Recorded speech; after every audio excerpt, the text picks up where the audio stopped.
On a tous déjà ressenti ça, non? Cette impression de foncer droit dans un mur financier invisible.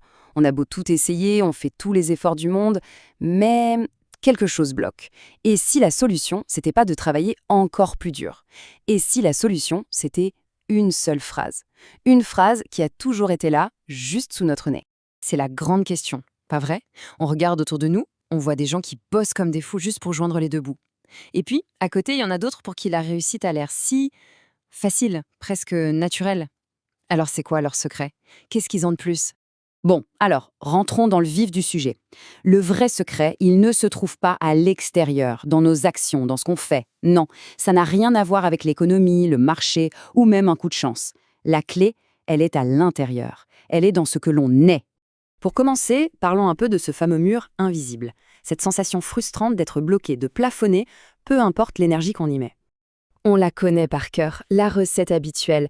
Travaille plus, économise plus, investis mieux. Mais quand on fait tout ça et que rien ne change, la frustration est énorme et ce sentiment, beaucoup le partagent. C'est un peu comme si on suivait à la lettre une carte au trésor qui, à chaque fois, nous mène à une impasse. Ok, pour trouver la solution, il va falloir changer complètement notre angle de vue. Et pour ça, on va se plonger dans la pensée d'un mystique assez fascinant du XXe siècle, Neville Goddard. Voilà le cœur de l'enseignement de Goddard. Pour lui, la force qui crée notre monde, qui façonne notre réalité de tous les jours, ce n'est pas quelque chose d'extérieur, une force lointaine, non. Elle est en nous. C'est notre propre imagination. Et rien que cette idée, ça change absolument toute la donne. Goddard parle souvent d'un état d'être. Alors, qu'est-ce que c'est au juste? Eh bien, c'est tout simple. C'est le sentiment qui domine en nous. Notre conviction la plus profonde sur nous-mêmes et sur la vie. Et pour lui, le monde extérieur n'est rien d'autre que le miroir de cet état intérieur.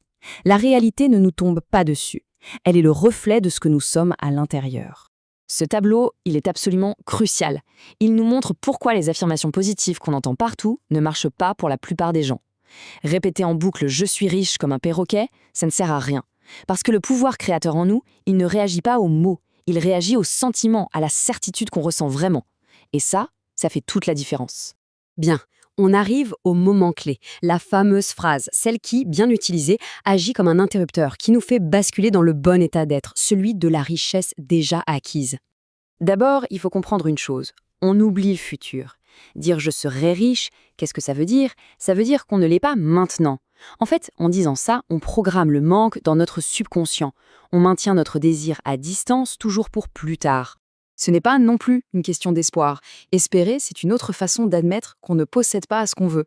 C'est une posture d'attente, de doute. Or, la force créatrice de l'imagination ne réagit pas à l'attente. Elle réagit à la conviction, à la certitude absolue. La voici, c'est tout. 3 petits mots, simples, directs, définitifs. Je l'ai maintenant. C'est une déclaration, au présent. Ça ne demande rien, ça constate un fait. Ça court-circuite complètement le doute et l'attente pour affirmer que la chose est là, possédée, ici et maintenant. Mais attention, ne nous y trompons pas. La phrase en elle-même n'est pas une formule magique. Elle est juste la clé. Ce qui fait vraiment tourner cette clé dans la serrure de la réalité, c'est autre chose. C'est le sentiment.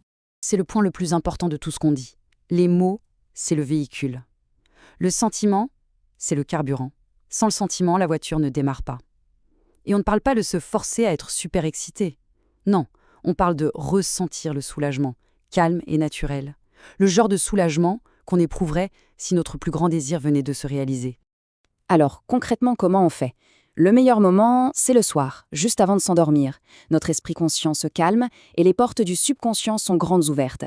C'est le moment parfait pour visualiser notre soi déjà accompli, pour se répéter intérieurement « je l'ai maintenant » et surtout pour se laisser complètement inonder par ce sentiment de gratitude et de paix. Et là, on commence à comprendre que ce n'est pas juste une petite technique pour avoir des trucs. C'est un outil pour opérer une transformation bien plus profonde. C'est une véritable transformation de notre identité. Le but final, en fait, ce n'est même pas d'attirer l'argent. C'est de devenir la personne qui est naturellement, sans effort, à l'aise avec la richesse.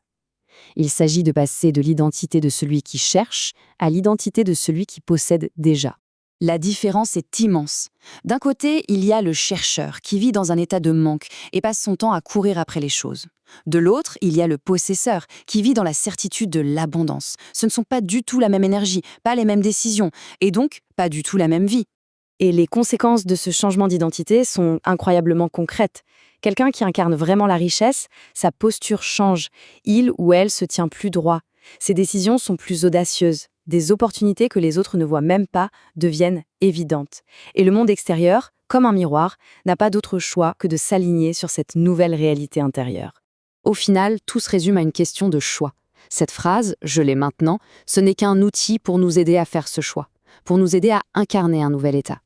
La vraie question à se poser n'est donc plus comment je peux obtenir ce que je veux, mais plutôt qui est-ce que je dois devenir pour que ce soit une évidence.